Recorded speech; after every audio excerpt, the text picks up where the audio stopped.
भ्रष्टाचार केलेला आहे तर मग तो कोणावर कारवाई आजपर्यंत का झाली नाही? मुख्यमंत्र्यांना पत्र दिले, तिकडनं चौकशी येणार आहे. अरे मग तुम्ही सर्वत्र दबाव करता, सगळं करता. दुसरं म्हणजे विठ्ठल रुक्माईला सोडलं नाही, विठ्ठल रुक्माईच्या मूर्तीमध्ये भ्रष्टाचार केला. मला सांगा, ई टेंडरिंग होतं, भ्रष्टाचार होतो कसा काय?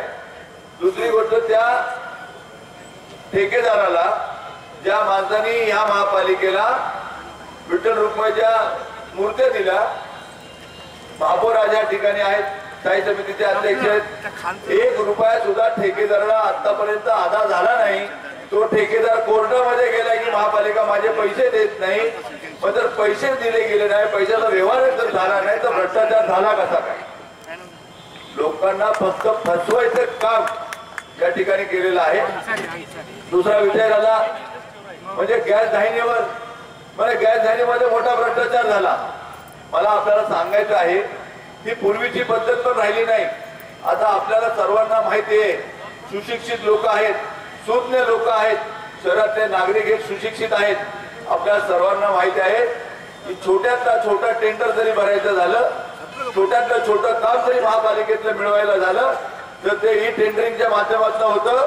म्हणजे तुम्ही जगाच्या कुठल्याही कोपऱ्यामध्ये बसून, मुंबईमध्ये बसा, दिल्लीमध्ये बसा, घरात बसा, कुठे बसून तुम्ही ती निविदा तुम्ही ऑनलाईन भरू शकता. मग जर निविदा ऑनलाईन भरली जाते तर मग त्या निविदेमध्ये भ्रष्टाचार होतो कसा काय?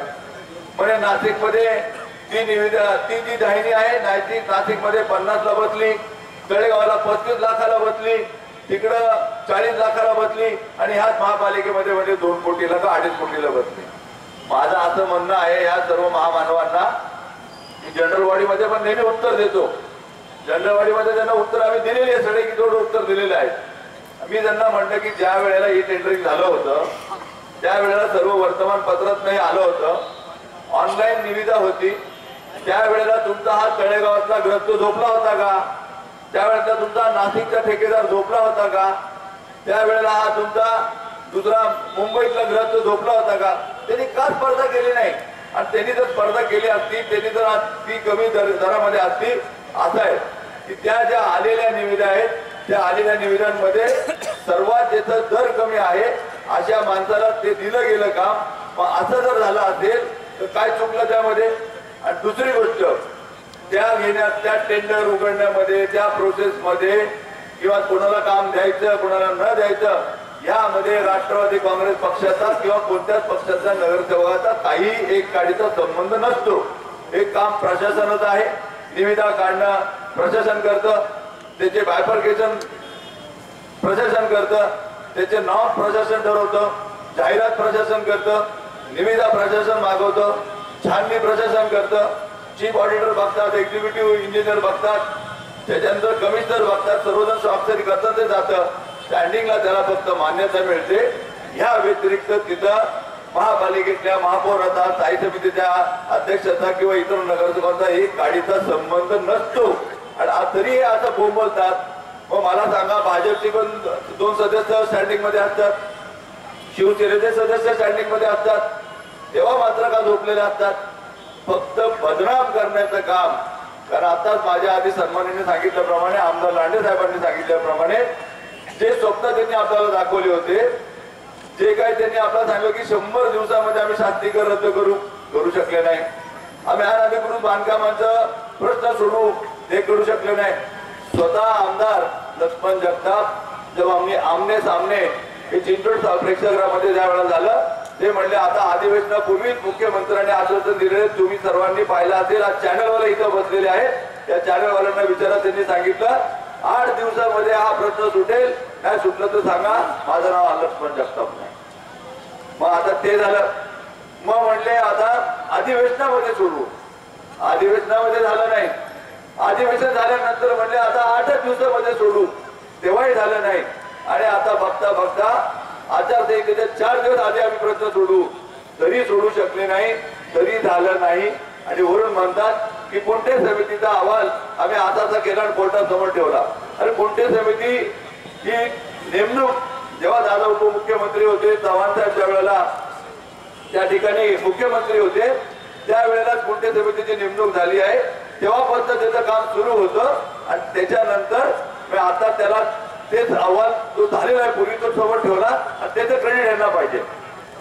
जो डीपी प्लॅन आम्ही महापालिकेने आजपासून 2.5 वर्षापूर्वी 3 वर्षापूर्वी साठवड्याचा मंजूर केला, तो राज्य शासनाला आम्ही पाठवला, त्यावर सजेशन ऑब्जेक्शन झाले आणि तो आता मंजुरीला घेतला आणि तो आता मंजूर केला तर त्याचं क्रेडिट यांना पाहिजे. मग मला आपल्याला सांगायचं आहे की या सभागृहामध्ये ज्या वेळेला साठवड्याचा प्लॅन मंजूर होत होता त्यावेळेला आमची ही दुसरी भगिनी सीमा सावळे त्या स्वतः बरोबर ओढत होत्या की या ठिकाणी कोट्यवधी रुपयाचा भ्रष्टाचार झालेला आहे, बिल्डर लॉबी धार्जिन हा डेव्हलपमेंट प्लॅन झालेला आहे, मी मुख्यमंत्र्यांना कंप्लेंट करणार, मी सीएम साहेबांकडनं हा रद्द करून घेणार, आम्ही याला दप्तरी दाखल करणार, त्यामध्ये कोट्यवधी रुपयाचा भ्रष्टाचार झालेला आहे, शेतकऱ्यांना गोरगरिबांना मारून बिल्डर लोकांची कामं झालेली आहेत, अशा या आरोप करणाऱ्या आमच्या सीमाताई सावळे लिहिणारे कामतेकर ते आता भाजपमध्ये गेले, सगळं ठप्प झालं. परंतु मला आपल्याला सांगायचंय की त्यावेळेचे स्थायी समितीचे अध्यक्ष भले आमच्या राष्ट्रवादीचे होते पण नवनाथ जगताप हे त्यावेळेचे अध्यक्ष होते. मग आज नवनाथच्या विषयी काय बोलायचं नाही, आज त्याला भाजपमध्ये घेताय तुम्ही, ग्रीन कार्पेट घेऊन ते चालते तुम्हाला.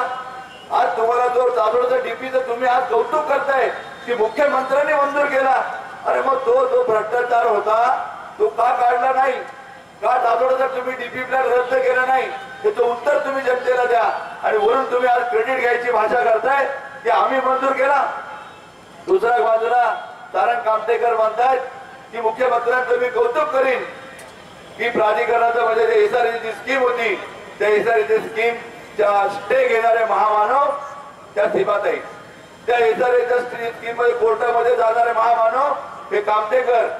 2.5 वर्ष 3 वर्ष दादा हे जे आपल्याला खोळंबा झाला, आज या पिंपरी चिंचवड शहराच्या गोरगरिबांना जनतेला जे घरं मिळाली नाही ती केवळ ह्या 2 महामानवांमुळे मिळालेली नाही. येथे तुम्ही सर्व गोरगरिबांनी नोंद घ्या आणि खरं पाहता तुम्ही गप बसता कसे काय. राष्ट्रवादी काँग्रेस पक्षाच्या माध्यमातून तुम्हाला ही घरं मिळाली, परंतु या घरकुलाला खोडा घालण्याचं काम हे केवळ तारण कामतेकर आणि त्या सीमाताई सावळेने केलेलं आहे. आणि कोर्टाने त्यांना फटकारलं. एका बाजूला कौतुक करायचं की 2.5 FSI मुख्यमंत्र्यांनी मंजूर केलं आणि मग मुख्यमंत्र्यांनी मंजूर केलेल्या पूर्वलक्षणी प्रभावावर हायकोर्टात गेले पुन्हा मासे. एका बाजूला कौतुक करतात भाजपचं, दुसऱ्या बाजूला राज्य शासनाने मंजुरी दिल्यानंतर सुद्धा त्या मंजुरीच्या विरोधात या गोरगरिबांच्या घराच्या विरोधात ते पुन्हा हायकोर्टामध्ये गेले. त्यांनी म्हणलं की पूर्वलक्षी दराने म्हणजे पूर्व प्रभावाने तुम्हाला देता येत नाही. हायकोर्टाने ते रिजेक्ट केलं. त्याच्यावर मासे थांबले नाही, त्याच्यावर हे केलं जुलै महिन्यामध्ये सुप्रीम कोर्टामध्ये की हायकोर्टाने घेतलेला निर्णय चुकीचा आहे. म्हणजे याचा अर्थ होतो काय, याचा अर्थ असा होतो की त्यांची जी सेटिंग होती त्यांना जर त्यांचा पर्सनल इंटरेस्ट होता तो सेटिंग त्यांची जमली नाही, त्या ठेकेदाराने यांना खत पाणी घातलं नाही. कारण त्या ठेकेदाराने यांना खत पाणी घातलं असतं, त्यांनी थोडंसं मागितलं तर ठीक आहे, परंतु जर 2-2, 5-5 कोटी रुपयाची जर मागणी व्हायला लागली, असे जर लोक ब्लॅकमेल करत असतील तर त्या ठेकेदाराने त्याला दाद दिली नाही. त्यामुळं या गोरगरिबांना तुमचे जी घर आहेत त्यामुळं खोळंबली. हे आम्ही आज जाहीररित्या इथं स्टेजवर सांगतो. त्याची सर्व कागदपत्र आमच्याकडे आहेत, त्याचे सर्व झेरॉक्स करून आम्ही प्रत्येक झोपडपट्टीच्या आमच्या बांधवांना देणार आहोत की हा कागद या कागदामध्ये त्या हायकोर्टात गेले, हा घ्या कागद ते सुप्रीम कोर्टामध्ये गेले, हा घ्या कागद त्यांनी प्राधिकरणाला अडवलं.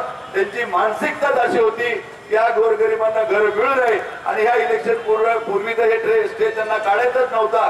त्याचं कारण देतो की त्याचं श्रेय राष्ट्रवादी घेईल म्हणून. परंतु माझे हात जोडून विनंती आहे सर्व माझ्या गोरगरीब झोपडपट्टीमधील बांधवांना की सत्य काय तुम्ही जाणून घ्या. कोणी खो घातला हे जाणून घ्या, कोणामुळे तुम्हाला घर मिळत नाही हे जाणून घ्या, माहिती घ्या, वर्तमानपत्र वाचा, तुम्ही ते पेपर वाचा. तुम्हाला ते इंग्लिश मध्ये सगळे अनुवाद करून मराठीमध्ये अनुवाद करून आम्ही प्रत्येक झोपडपट्टी बांधवांना ते घरोघरी आम्ही पोहोचवणार आहोत. तुम्ही ते वाचून घ्या की तुमचं नुकसान केलं कोणी. अरे सिलाई मशीन कोणी थांबवल्या, सिलाई मशीन पण याच लोकांनी थांबवल्या. तुमचे फायदे कोणी थांबवले, त्यांचे फायदे पण यांनी थांबवले. मग गोरगरिबांना वेटीत धरायचं, चांगलं काम करायचं नाही, चांगलं काम होऊ द्यायचं नाही आणि दुसऱ्या बाजूला फक्त उठ सूट एकच आरोप करायचे, राष्ट्रवादीने भ्रष्टाचार केला.